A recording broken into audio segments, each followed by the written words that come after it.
Harker versus Meta Platforms, 24-2555. Thank you. Mr. Hildabrand? Thank you, Your Honor. All right, I understand you've reserved 3 minutes for rebuttal? Yes, I have, Your Honor. All right, you may proceed. Thank you. May it please the Court, Clark Hildabrand on behalf of Plaintiff Appellant James Harker. Defendants conspired to exclude James Harker, an experienced electrician in the commercial production industry, from double-the-line positions because of the color of his skin. Yet defendants argue that Harker cannot challenge their discriminatory hiring practices because Harker did not submit a non-existent application for positions that were not posted. Given his experience, how does he qualify for this program? He would qualify, for example, for the DTL gaffer position because that's a position that he has held the gaffer role in some productions, but he wants to obtain more experience and hold that position more often. And so being in the DTL gaffer position would give him more exposure and the ability to do so. And there's also the financial... There's no question it might benefit him, because it would benefit even a person who'd been a gaffer 100 times. But isn't the goal of the program to give exposure and experience to people who lack that? No, Your Honor. As we alleged in the complaint, the apprenticeship component of the program is just a sham, as shown by various positions with specific allegations. For example, the DTL electrician on the Meta production, as well as the prop master DTL and the key grip DTL. Well, he's not interested in those jobs, right? He's only interested in the gaffer job, right? For the 2022 Meta production, he was interested in the DTL gaffer position. The other ones show that this is not a true apprenticeship program. And for future productions, which again, he was of course excluded from the DTL gaffer position for the Meta production, but he's also been excluded from every subsequent production, both from the non-DTL and the DTL roles. And he of course would prefer to have some employment versus no employment there. And so even for positions such as DTL electrician or DTL best boy, to the extent that... But you say he's been excluded, but there's no evidence that he even applied for any subsequent position, is there? There's no application, Your Honor. He can't submit an application. Why can't he? Because defendants have chosen not to have an application process, which is this court in cases such as Grant v. Bethlehem Steel and Brown v. Coach Stores indicated. When you don't have an application process, there's a serious risk that what you're doing is trying to hide or mask discrimination. Here, it's express racial discrimination that's going on. When an employer... I mean, he knows that this program exists after this particular production he's on, and he's not shy about talking to his bosses, right? He says, hey, these guys should be in the union, that kind of thing. He never says, hey, I would like to be in the DTL program, right? So why isn't that a signal that he did not actually want to be in the DTL program?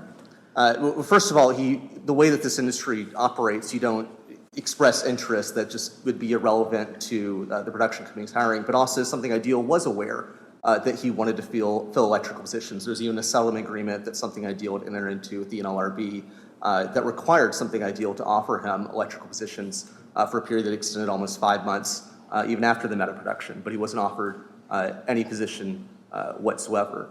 And so then that goes back to cases such as Do No Harm v. Pfizer, which this court decided earlier this year and vacated the main district court decision that the district court in this case relied upon.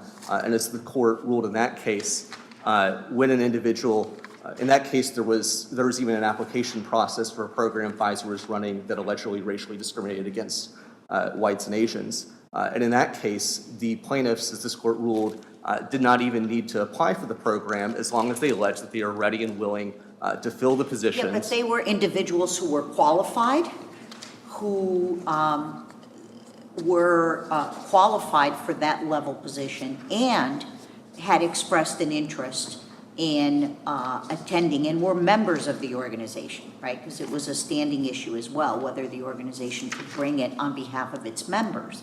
And my understanding is what this court found was that you don't have to identify who they are, but you have to have individuals who are qualified and who have expressed an interest in those positions in some way. And I don't see the evidence of your client either qualifying for an internship position when he has been a gaffer or electrician for 27 years, and whether he even expressed an interest in any of these positions. Can you point to the record, anything in the record that suggests he expressed an interest after the events in question? The way that first of all, they're not internship positions as we allege the complaint, as we showed with the allegations there. But second of all, Something Ideal already knew that he wanted electrical positions. There would have been no point, it would have been futile for him to express any sort of interest. The employer would have just shrugged it off. They already knew that he was interested in these positions. It simply didn't matter because this is a racially discriminatory program. In cases such as Teamsters from the Supreme Court, if it would be futile for you to express an interest or apply because of a racially discriminatory aspect of a program, then you don't need to apply or express interest in the program. I see that there are indications that the program is seeking out, I guess, BIPOC folks. Is there something in the record where the program operators say we only want BIPOC folks? Yes, Your Honor, I think repeatedly throughout the complaint, we cite to even the website for AICP, which describes the program, describes it as wanting to change the demographics of the industry, and that it only applies for BIPOC individuals, which defendants describe as Black, Indigenous people of color. It says only. Sorry. It says only. Only Black, Indigenous people of color. And as we allege in the complaint, all of the DTL positions, while they had different levels of experience, the one thing that they all had in common was that they would all be BIPOC. Where's that mandatory provision in the operative complaint? I'd be glad to look and provide that on rebuttal. Yeah, thanks. Yeah, sorry.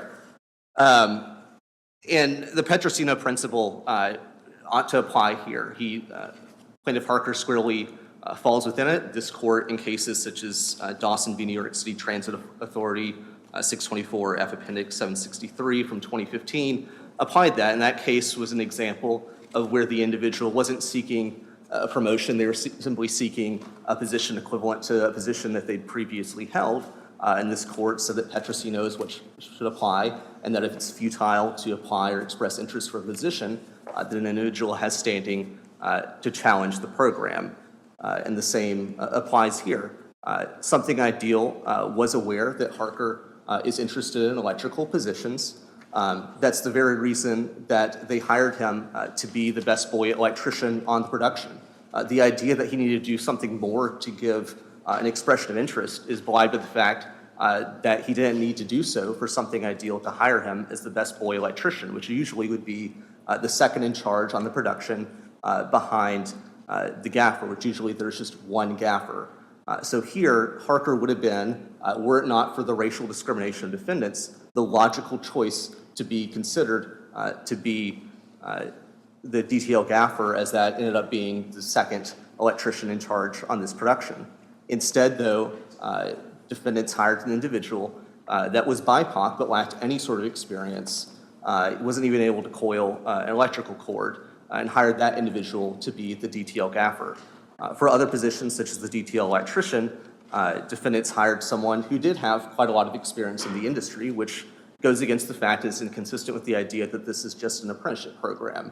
You can't just stamp a label on something and say this is an apprenticeship program and use that to hide or mask a program of racial discrimination. But he would not have been interested in the DTL, the lower DTL positions, right? From the amended complaint, it looks like the job he wanted was the gaffer job. That's the only job better than the one he got, right? Of course, this production, Honor, he would have preferred to have the DTL gaffer position, which was better paid for future subsequent productions. And as to that position, the complaint alleges that the person was utterly unqualified and clearly less experienced than Mr. Harker. Yes, that person was unqualified. But then it goes to whether or not, and then I think it's enough for us to allege this is a sham apprenticeship program, but that's supported by facts of the complaint that this DTL program, you couldn't be hiring people who are experienced for DTL positions if this is a true apprenticeship program. And then for subsequent productions, of course, Harker would be interested in positions such as DTL electrician. I see my time has expired for opening for the rest of the We'll see you shortly. Now we'll hear from counsel we have separate counsel for the defendant groups. Mr. Deger-Sen.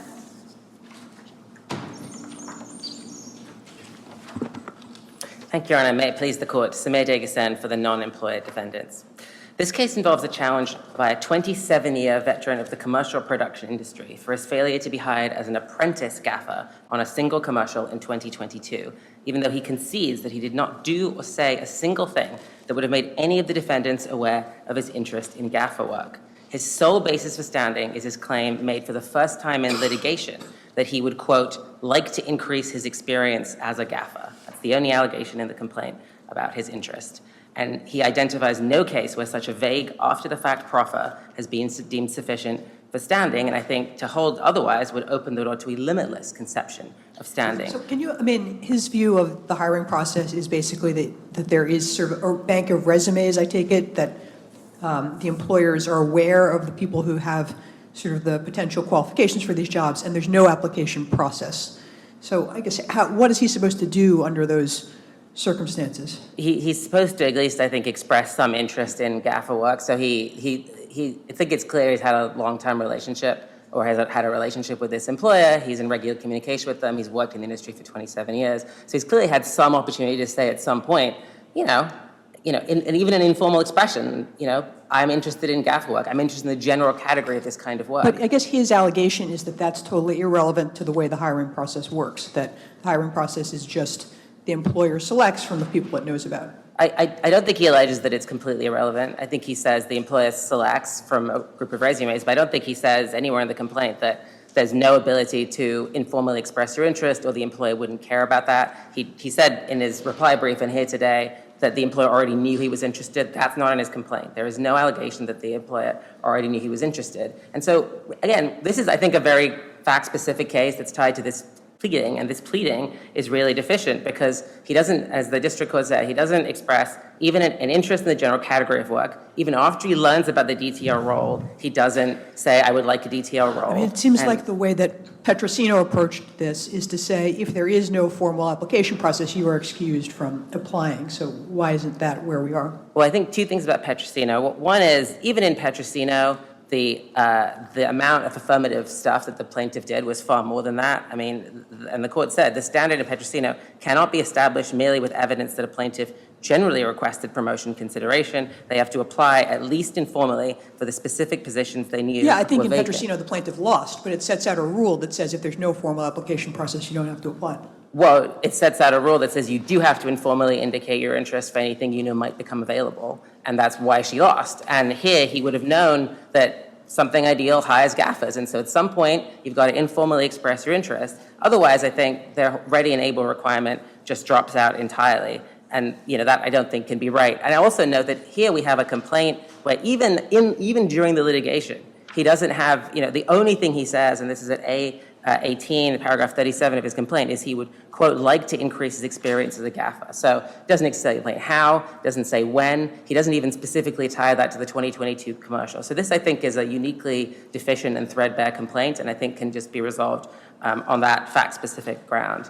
I'd also like to address the qualification issue, because I think that is significant. I don't think it was fully addressed in what we heard from the other side. So the eligibility criteria are in the complaint. That's at paragraph 30 at J17, and it says it's for a candidate who has not previously had access to our business but is qualified in the role. So to be clear about what that means, they are qualified as a gaffer. They may have a lot of experience as a gaffer. They just don't have the connections in the commercial production industry. And the complaint describes examples of that as being someone coming from television or someone coming from music videos. So that could be someone who actually, is very experienced as a gaffer, just doesn't have the networks and connections. Then he alleges that he has 27, this is at JA 17, paragraph 34, he has 27 years of experience in the commercial production industry. So he concedes he doesn't meet the program criteria because he does have, and I think it's fully acknowledged and conceded, networks, connections in the commercial production industry. He then, so he doesn't qualify in exactly the same way that I wouldn't qualify for an internship,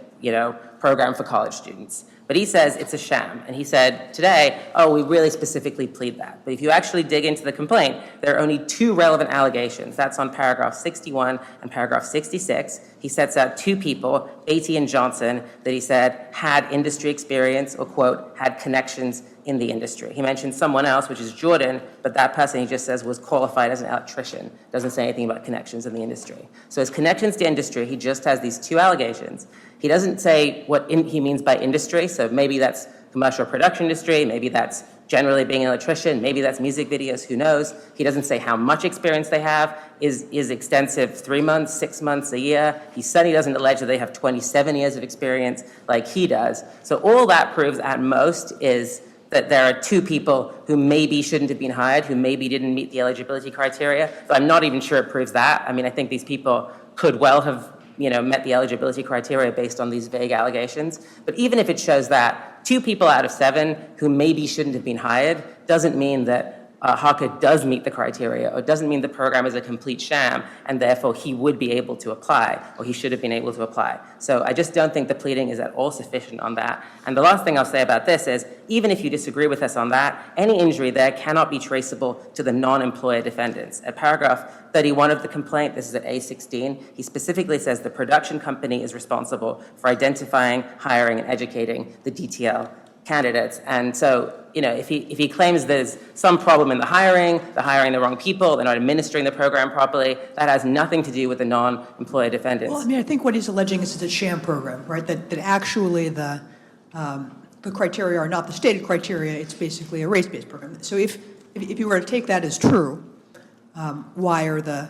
I don't think you can just take that as true, because I think he has to allege specific facts, and these are the only 2 facts. So I don't think you take it as true. But even if you take it as true, the sham nature of it derives from, in his view, the fact that these individuals shouldn't have been hired. So the sham nature of it derives from the way in which allegedly Something Ideal is administering it. They're hiring people in a way that don't meet the program criteria. He never says anything about the program criteria that his link to the non-employed defendants is, you financially support the program. But the program we financially support is the one that's described, at JA 17 at paragraph 30. That's the one which he's not eligible for. So that any injury there is due to the administration of the program, and we're not. Based on his own complaint, we're not part of the administration of the program. Thank you, Your Honor. Thank you, counsel. We'll hear next from Mr. Reiter.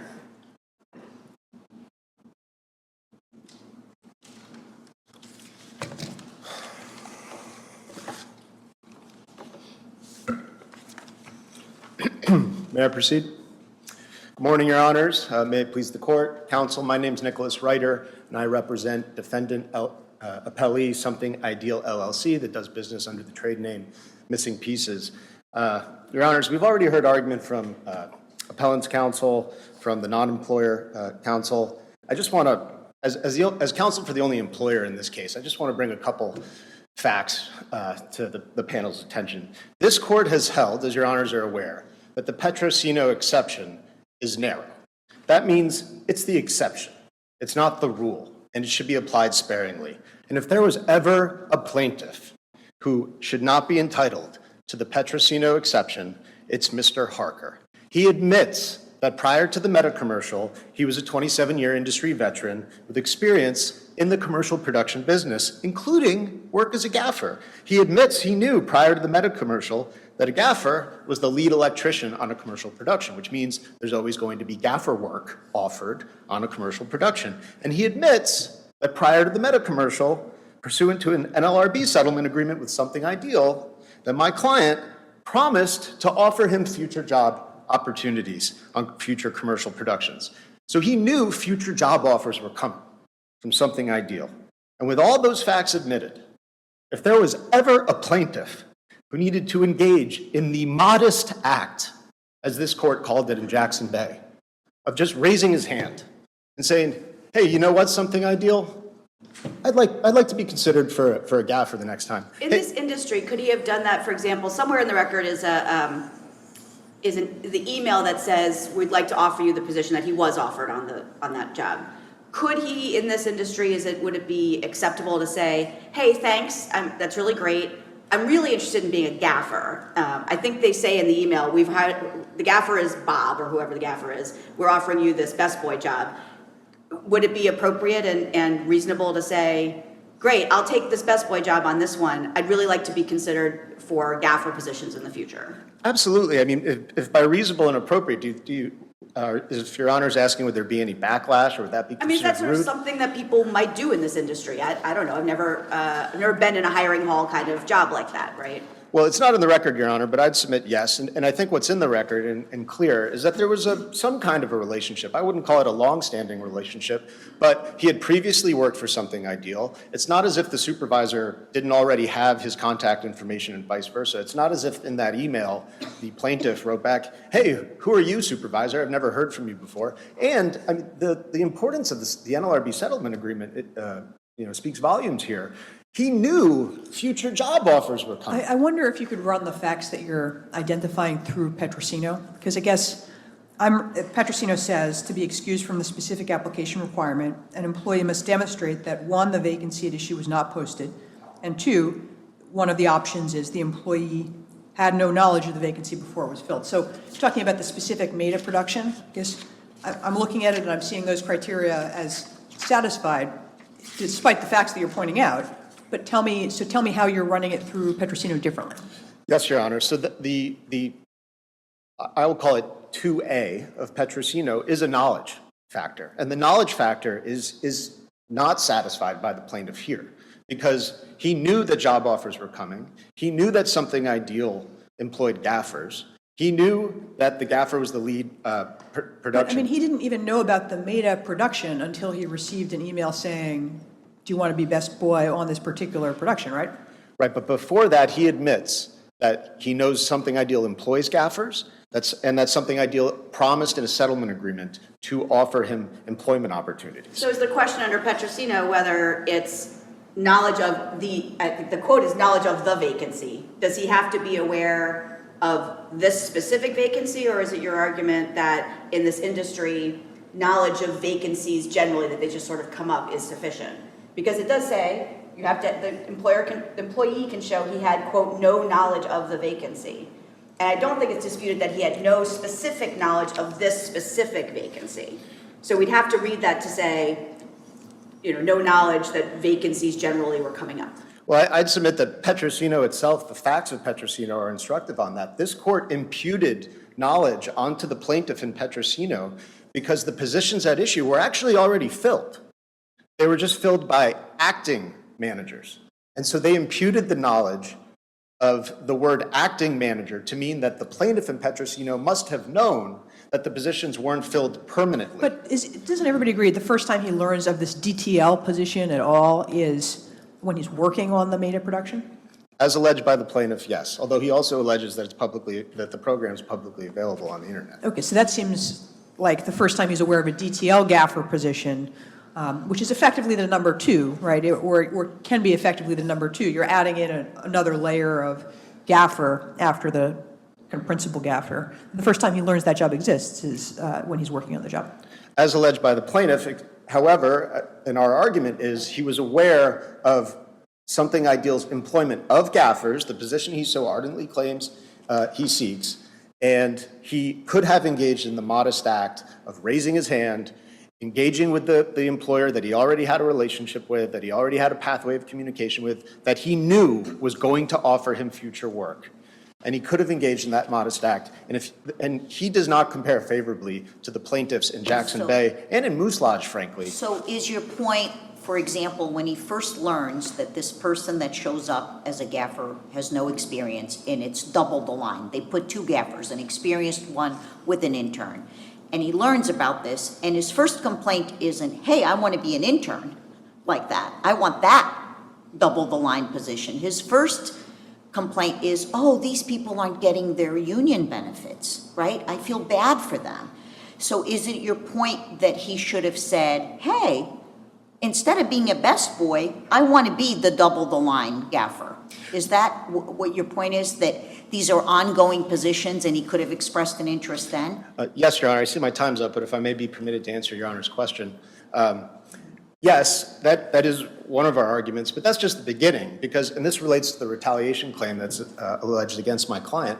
And this, again, I think really is telling about the plaintiff's true intent here. He admits he knew about the Double the Line program when he started working on the commercial. He admits, as Judge Kovner pointed out during argument from prior counsel, that there was these conversations going on between him and his supervisor, specifically about the Double the Line program. And even then, he never raised his hand. He never engages in the modest act of saying, I'd like one of those positions. And that's That's particularly relevant to the retaliation claim asserted against my So I'm glad you raised the retaliation claim, and we're going to hold you up here for another couple of minutes, because I want Yes, to Your ask you Honor. about that. I'm having trouble seeing, I understand you make an alternative argument, but I'm having trouble seeing how he does not have standing to bring the retaliation claim. The retaliation claim is, I complained to this employer, and from that point forward, they didn't hire me anymore.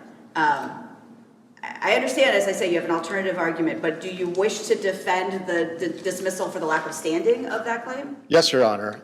There's lack of standing for failure to apply. You still need to apply to and submit to the alleged race-based policy for But it's not retaliation. just, I think he doesn't just claim he wasn't hired for DTL jobs. I think he claims Something Ideal didn't give him any more work at all. Right, but again, he never inquired at all about any of the positions or any employment opportunities with Something Ideal after his alleged protected activity. We've also raised an argument that he didn't engage in a protected activity in the first place.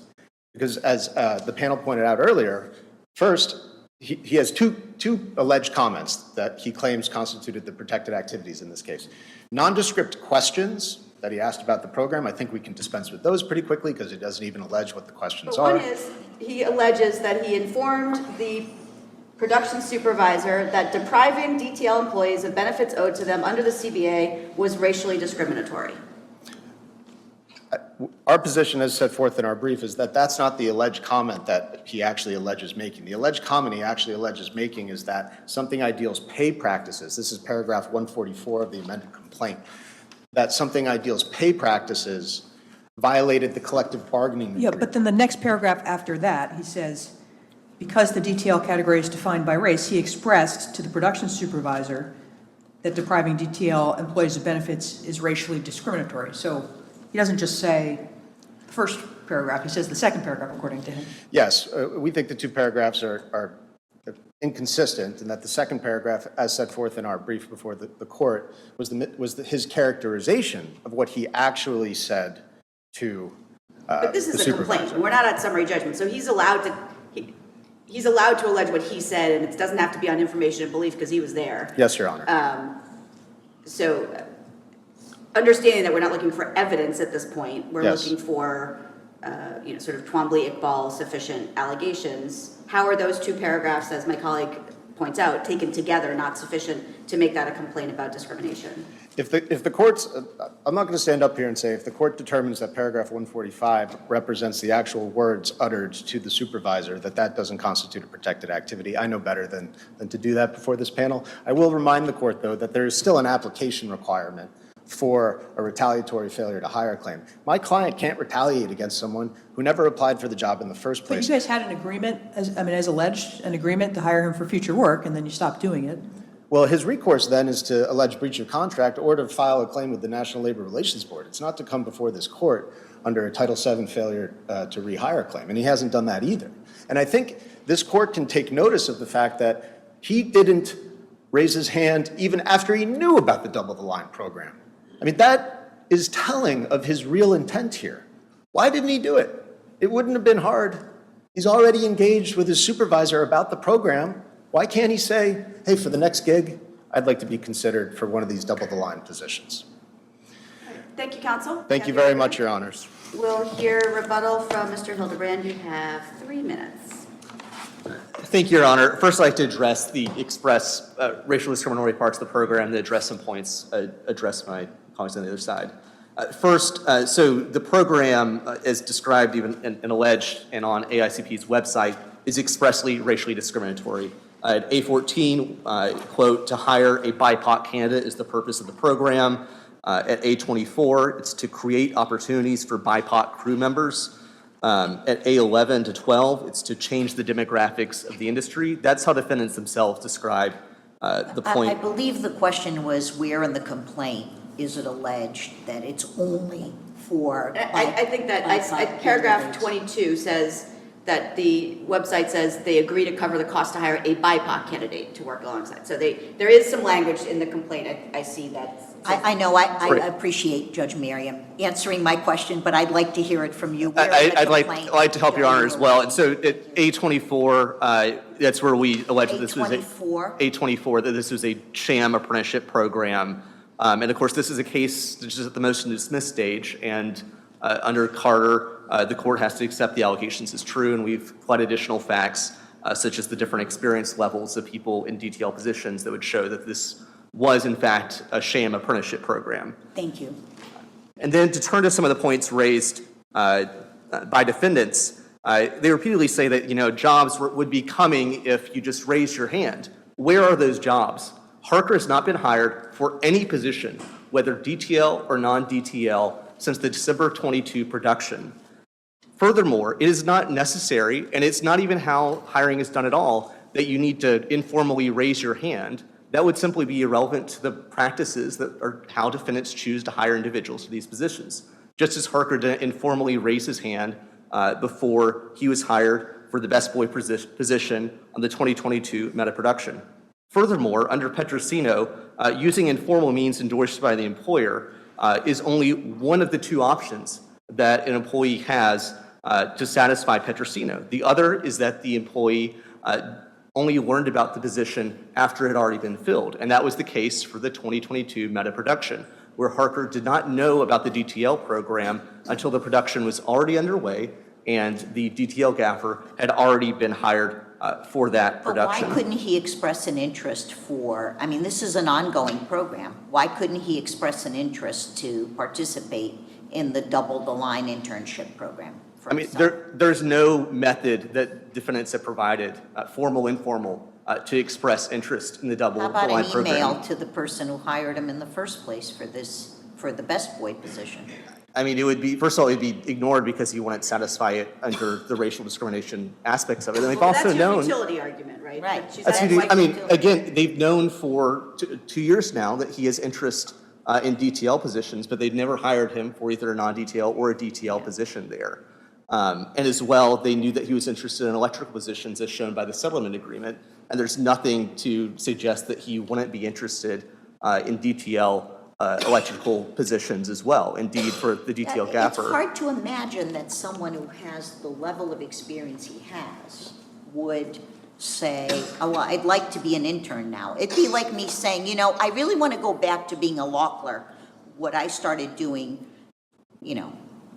I don't want to date myself, but a long time ago. 6 or 8 years ago. It makes no sense. And a judge hiring me might say, well, you're on the Second Circuit. Why do you want to be a law clerk? I understand, Your Honor, but you don't pay interns better than if this were a true internship program, you wouldn't pay the DTL gaffer intern better than you're paying Do you know how much we pay our the law best clerks? boy. It'd be like if you paid the intern better than the judge, and that wouldn't make any sense, just as it makes no sense here. This is truly an internship program that you're paying the DTL gaffer better than you're paying the best boy electrician. It's almost like we pay permanent law clerks just a little bit more than term clerks, so that's more akin. He's not trying to be the project manager, he's trying to be a gaffer, right? Well, I think, Your Honor, that would be because of the years of experience that the term law clerks would have versus here the DTL gaffer had no experience. And really, the equivalent, Your Honor, would be that usually when you're hiring law clerks, my understanding is you go on OSCR, you submit an application. Here, however, what the employer has done would be like a judge just going out and start emailing law school graduates and offering them just to members of one race. And if Congress provided a cause of action, a individual who alleged that he or she was willing to fill the law clerk position would have standing to challenge the racially discriminatory hiring practice of such an individual. So to conclude, Your Honors, unless there are further questions, the court should reverse the district court's decision and hold that Harker has standing to challenge defendants' racially discriminatory DTL initiative. Ruling otherwise would bless the commercial production industry's outlier practices, which have no application process, and provide a roadmap for racial discrimination. Thank you. Thank you to all counsel. We'll reserve decision.